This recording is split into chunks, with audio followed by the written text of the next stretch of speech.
And yeah, so you never have to worry about again whether it's the 7 or the 8, which way is it going.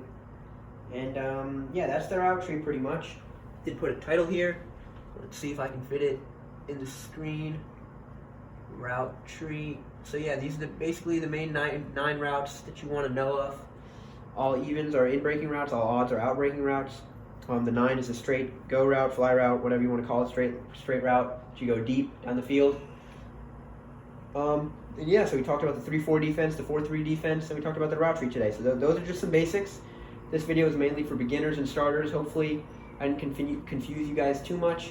But yeah, thank you so much for watching, guys, and really appreciate it. Thank you. Bye-bye. Hey, guys. So today we are doing, I was going to actually have a pretty short video. I had a pretty short video planned for everyone today. It was just going to be about basics, some basic things to know if you're starting out learning about football, if you're starting out learning about plays, how it works, really just to understand the game better.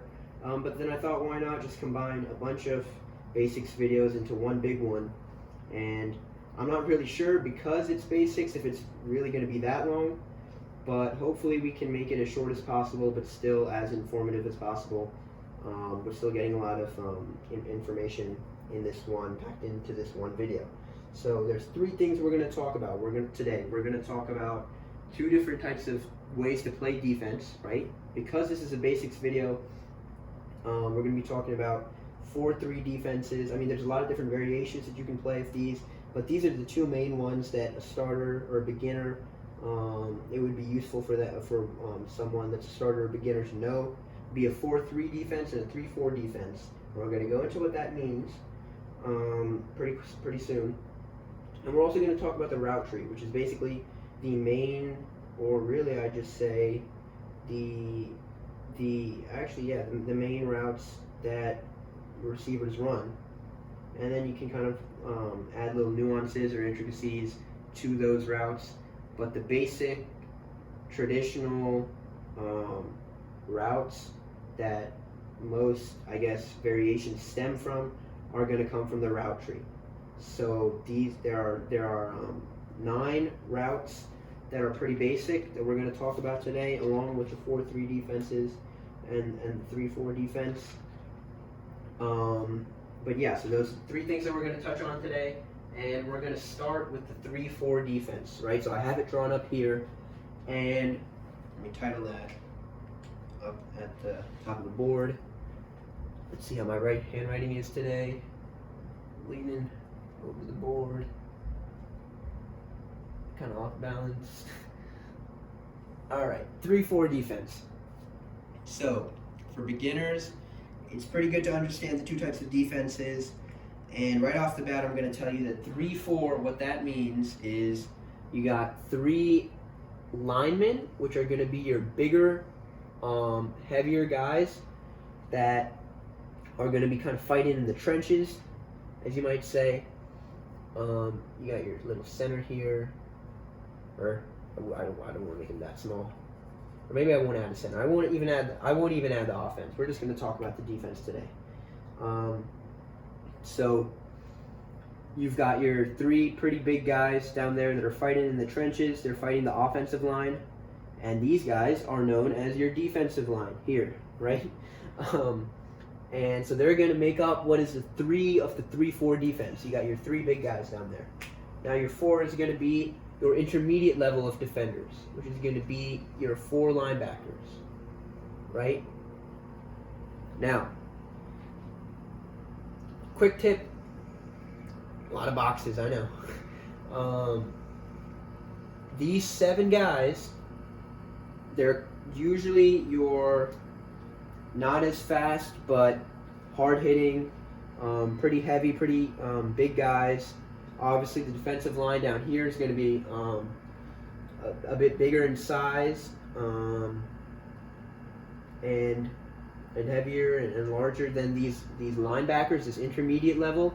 As you get further and further up the field, you're going to get to faster and faster, quicker, maybe lighter guys that are more athletic, whereas these guys are more heavy hitters, right? And then you start to kind of get into kind of like a hybrid here in the intermediate level, and then you got your speedier guys. These guys on the perimeter are also going to be like these two positions, strong safety and your free safety. These are your cornerbacks that are going to be guarding your wide receivers who are going to be running routes.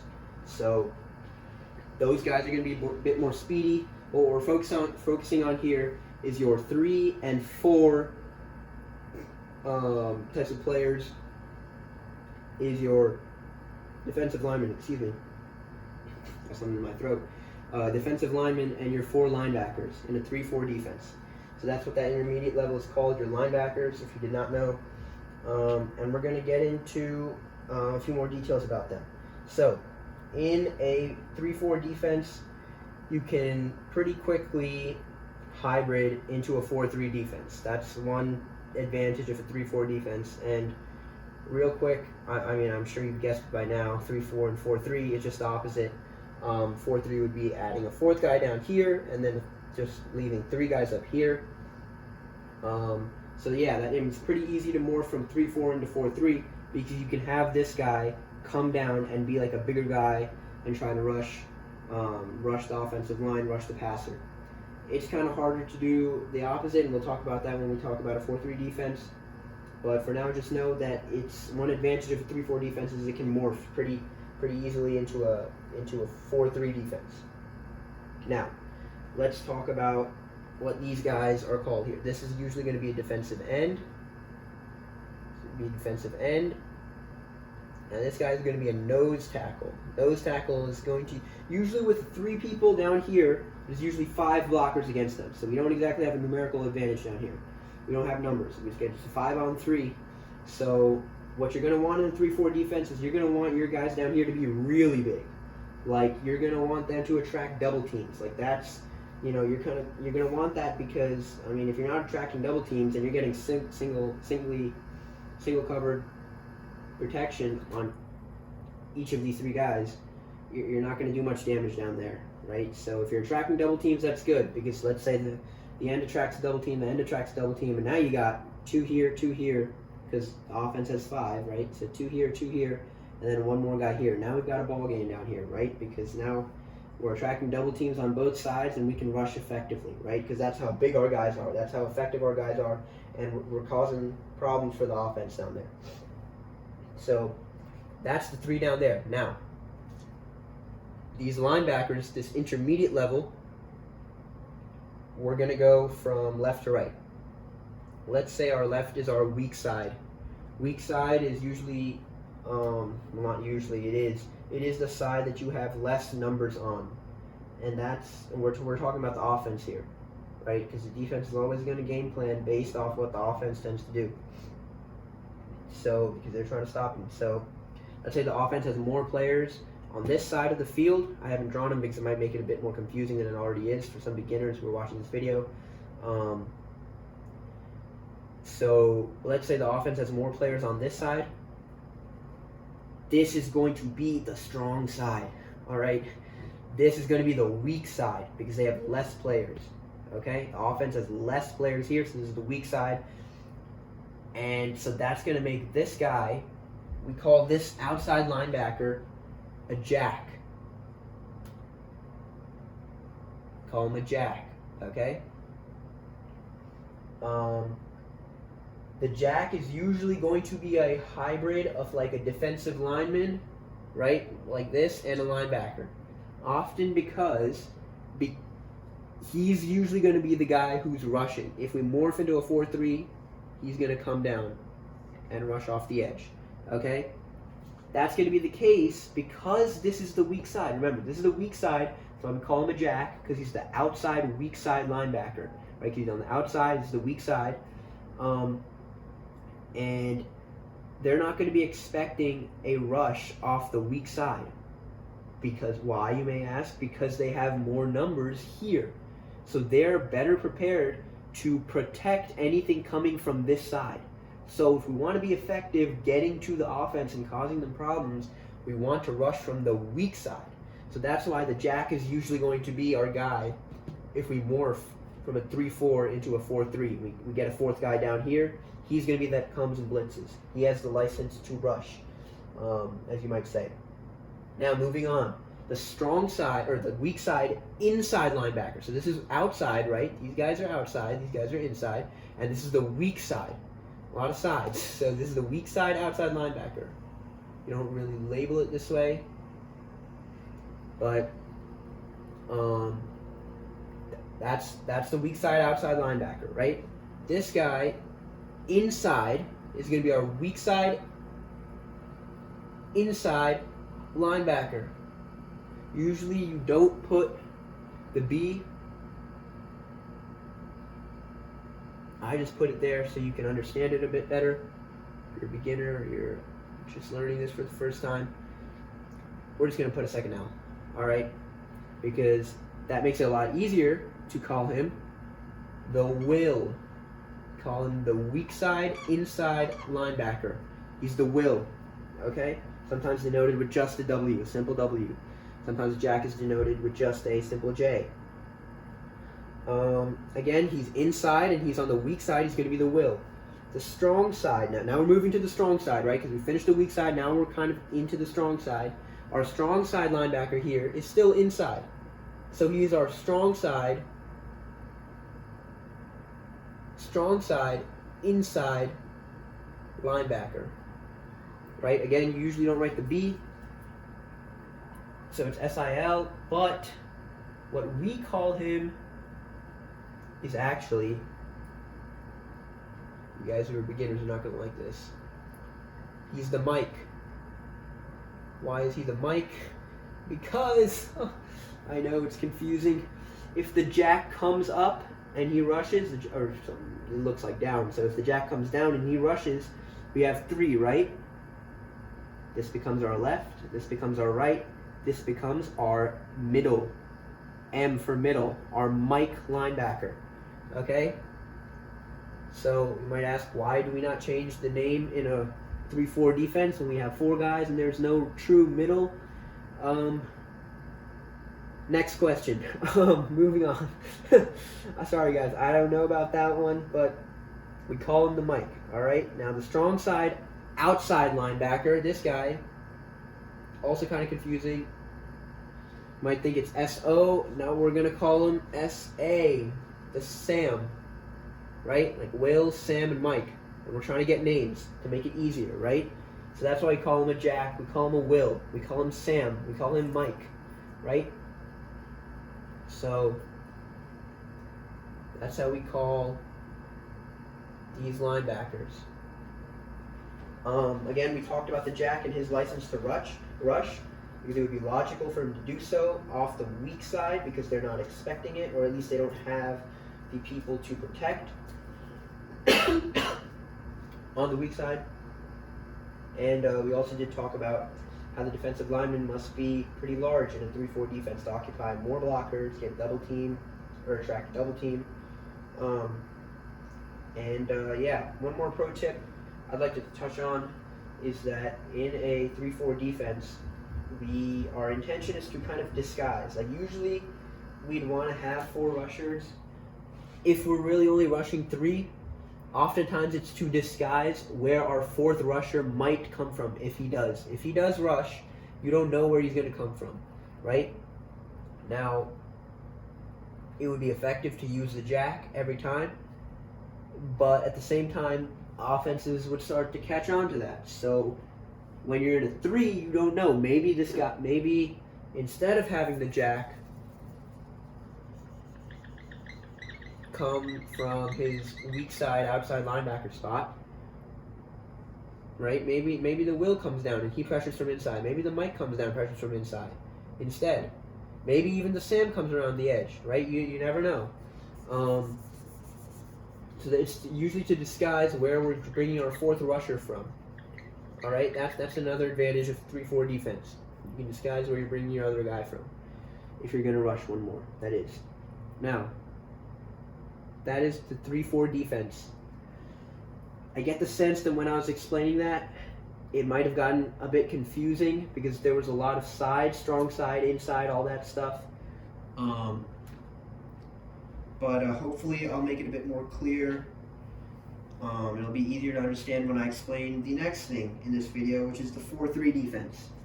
I'm looking at time here. I'm seeing that this is going to be probably a longer video, so just hang in there. But then again, if you guys are interested, hopefully it's not going to be a problem for you. So now we're doing the 4-3 defense. All right, so in the 4-3 defense, like we just touched on, or we touched on a bit earlier, there is going to be 4. Let me just erase this. It's a lot easier to get rid of our corners as well. Our faster guys on the outside here. I'll just rewrite this. It's a bit confusing with all the writing here. In our 4-3 defense, let's say we have our 4 guys, right?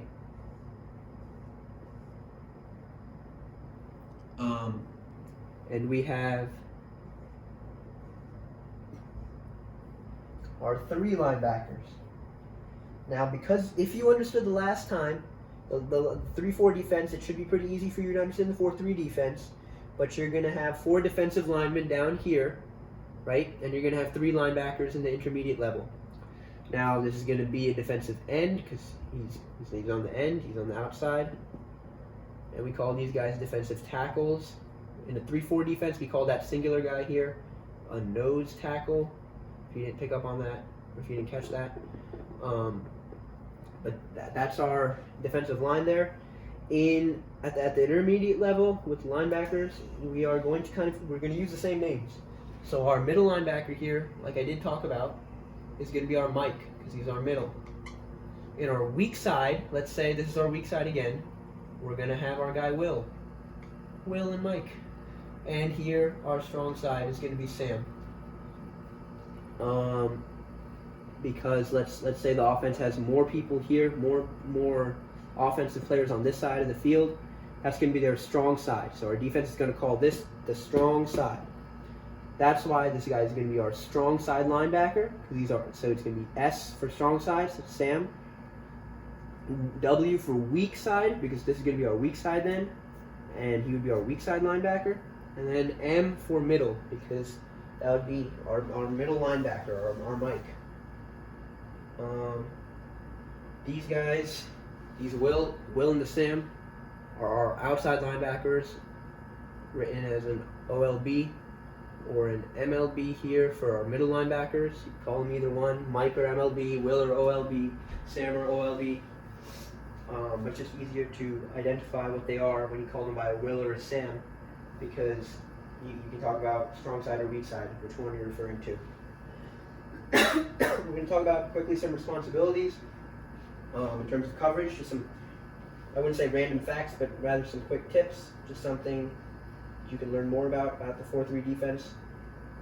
In zone coverage, real quick, there are 2 types of defenses, basic defenses that a defense can play. It's man coverage, in which you might be able to infer that each guy has a man that they're covering. Each guy has a man assignment they're going to be following around. In zone, you might infer that each position or each player has a zone on the field that they have to cover. So maybe this Will has this zone out here that he has to cover. Yeah, and maybe the Sam has a zone outside there that he has to cover, right? So we're talking about zone and man coverage. In zone coverage,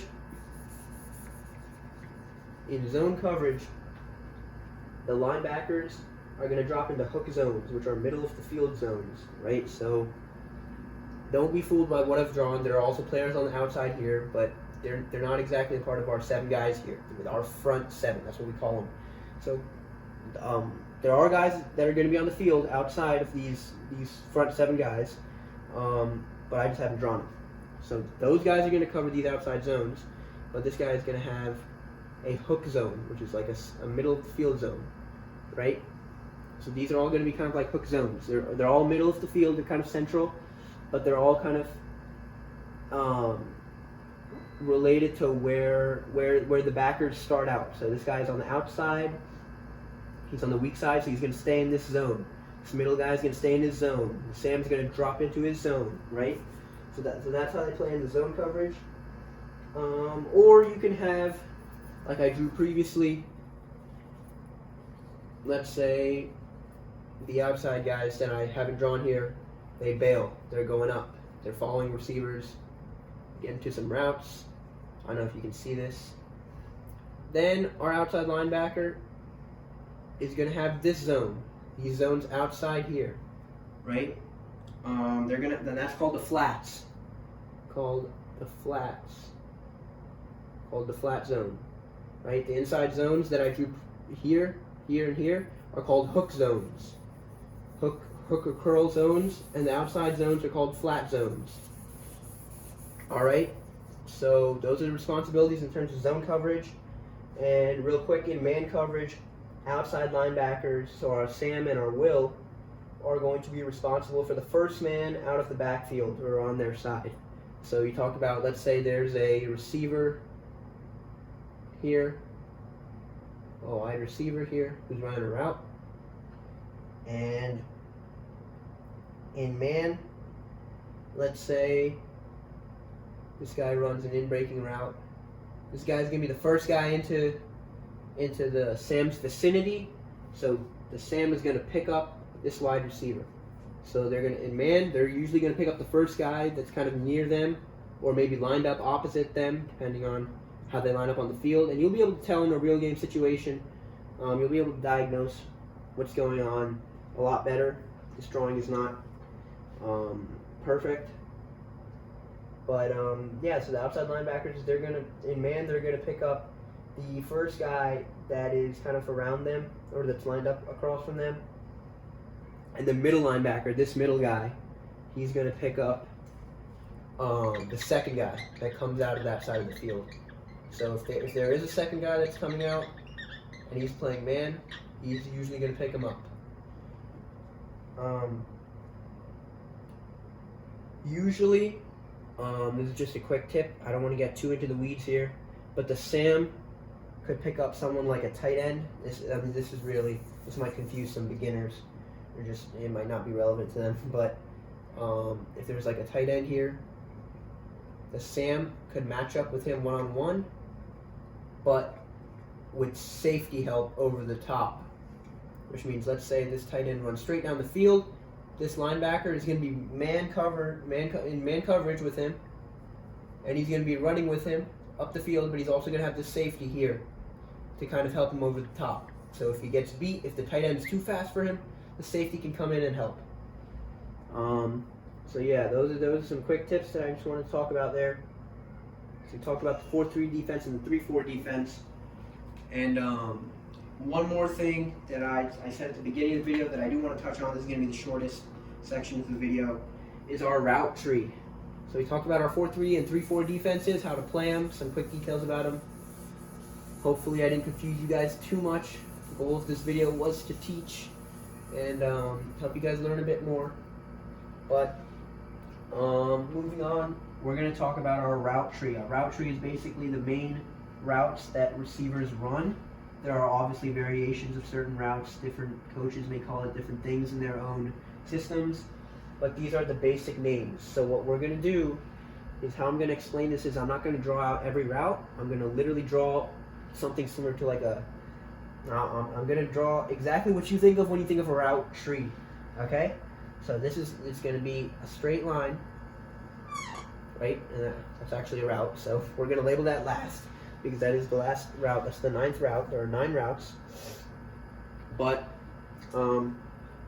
yeah, the first one we're gonna say is the flat. Okay. So this is number 1. I'm gonna make a. That's a bit too close. Put it on the side a bit more.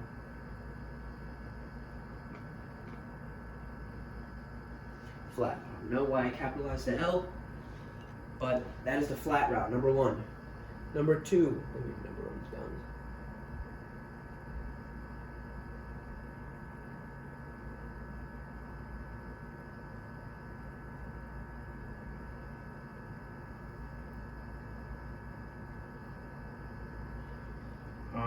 Number 2 is going to be our slant. So, usually running backs out of the backfield are going to run a flat route. Maybe a tight end in the slot is going to run like a flat. But our slants are going to be up and in. It might even be a bit too long with the stem. The flat is usually going to be here, here, inside is our slant route. Slant route. You think of a player who runs a lot of slants, he actually gets a lot of hate for it because people don't think he's that good. He just runs the easy routes. That's a slant. Quick few steps up and inside is Michael Thomas. Michael Thomas, wide receiver for the New Orleans Saints. He runs a lot of slants, amongst other routes as well. But he does run a lot of slants, and a lot of people think that he's only good because he gets pretty easy balls on those. He gets pretty easy catches. So here's one example for you there for a slant route. Sorry, first thing that came to mind. Number 3 route, moving on, is a comeback route. A comeback route is basically going to be going up the field, coming back. Right? That's your number 3 route. I don't know if I'm going off the screen here. Hopefully I'm not. But your comebacker is there. Number 4 route is your curl route. Now, I don't know if you see a pattern emerging. Curl route is basically you're going to, curl, right? Weird curl right there. And that's your number 4. Usually pretty easy 4 to 5 yard, maybe even 6 yard pickups. Sometimes you might run a deep curl, which is going to be like a 10 to 11 yard curl out to the first down marker, and that's going to be a route that you run. So that's the curl route. Then you start getting into more intermediate routes, which are, now don't get me wrong, the comeback and the curl can sometimes be intermediate routes, but we started to get into more intermediate routes, which are the 5 and 6 routes, which is number 5 is an out route. Very simple, as easy as it sounds, up and out. All right, number 5. Pretty easy, so we're just going to move on. Our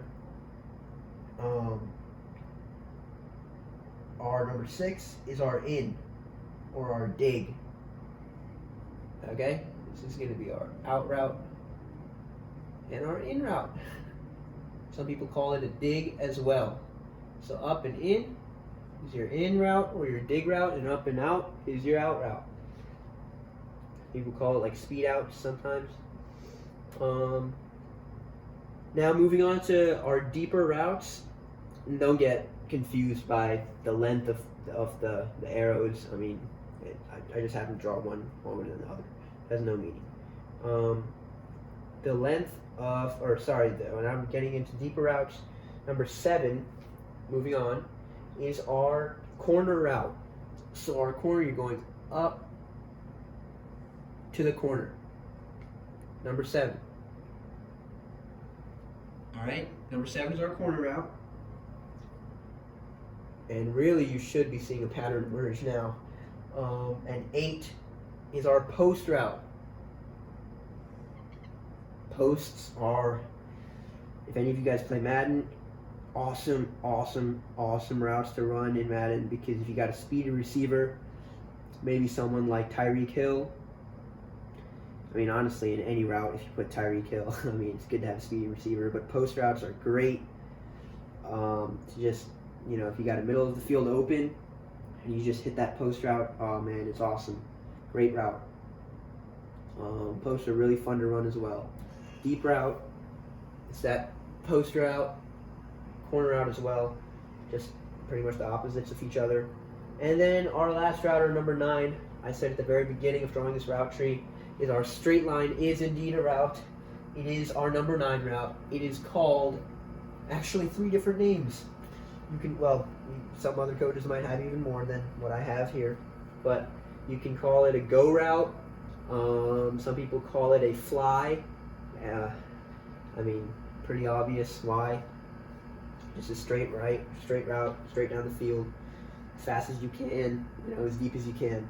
So a fly route, a go route also makes sense. Some people also call it a fade, but that's usually used when you're closer down to the goal lines. Maybe you're near the end zone, you got like a big bodied receiver that's on the outside, flexed outside, and you just tell them to kind of go straight towards the bottom of the end zone, or the back of the end zone, and hopefully you just throw it up, hopefully they come down with the ball. So yeah, The 9 is usually called the fly or the go route. Sometimes people might call it a fade. And then I'm sure there are other names for a lot of these routes that are here. But these are the names that I use for these routes. Now,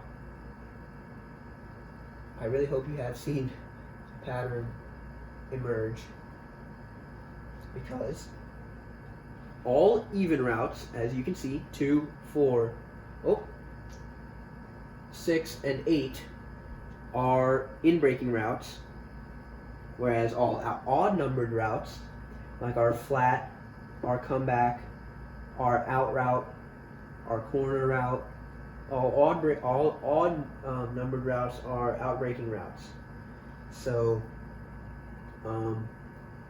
that's an easy way to remember some stuff. If you start remembering the shape of the routes, or the way the routes are being run, but you don't remember the numbers. So if someone says, hey, go run an 8 or go run a 5, then you can kind of remember, is the 5 the in route, or is it the out route? Is it the dig, or is it the out? Well, I mean, all odd breaking routes, if you remember that they are all odd routes are out breaking routes. If you remember that, it'll be pretty easy to remember. And yeah, so you never have to worry about, again, whether it's the 7 or the 8, which way is it going. And yeah, that's the route tree pretty much. Did put a title here. Let's see if I can fit it in the screen. Route tree. So yeah, these are basically the main nine routes that you want to know of. All evens are in-breaking routes, all odds are out-breaking routes. The 9 is a straight go route, fly route, whatever you want to call it, straight route. You go deep down the field. And yeah, so we talked about the 3-4 defense, the 4-3 defense, and we talked about the route tree today. So those are just some basics. This video is mainly for beginners and starters. Hopefully I didn't confuse you guys too much. But yeah, thank you so much for watching, guys, and really appreciate it. Thank you. Bye-bye.